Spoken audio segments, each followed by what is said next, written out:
İstədim bir dəstə gül verəm sənə.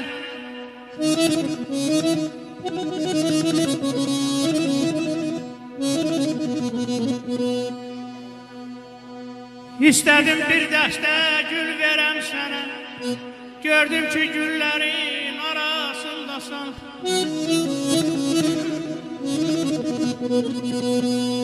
Düzü gözlərimə inanmadım mən. Ay xaloğlu, gördüm gözlərimin qarasındasan. Gördüm gözlərimin qarasındasan. Ay bana.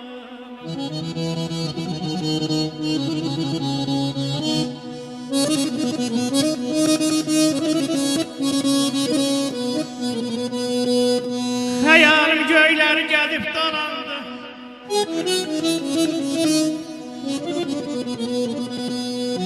Xəyalim göyləri gəlib dolandı. Nələr fikrimə gəlib salandı. Dedim gözəlliğim bəlkə yalandı. Gördüm ulduzların arasındasan. Ay canım.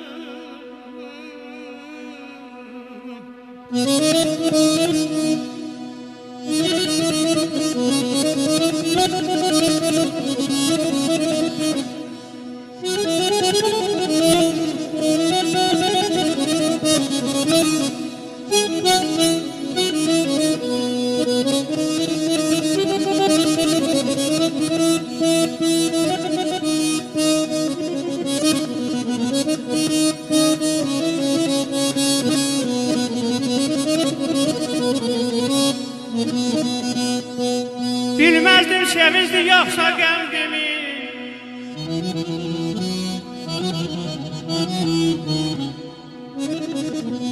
Bilmezdim sevinçli yoksa qəmdimi.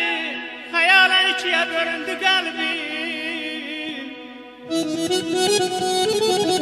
Kül ilə qovuşan arazım kimi. Gördüm ürəyimin arasındasan. Gördüm ürəyimin arasındasan.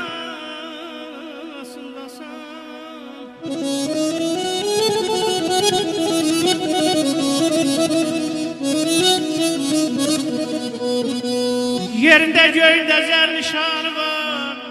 Gözəldən gözlərdə gözəllik qalar. Ömrün hər anı sevinmək olar.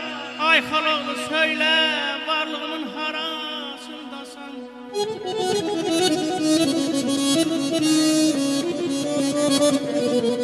Oxuyan bülbülər, açılan gülər, 100 yaşın olsa da ey Məmməd belə.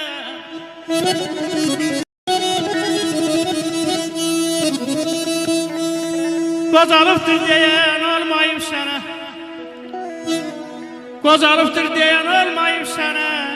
Sev ki, sevənlərin arasındasan. Əziyəm güləsən, şadlanasan güləsən. Günlər o günlər olsun ay xaloğlu. Bu bağlarının toyunu görən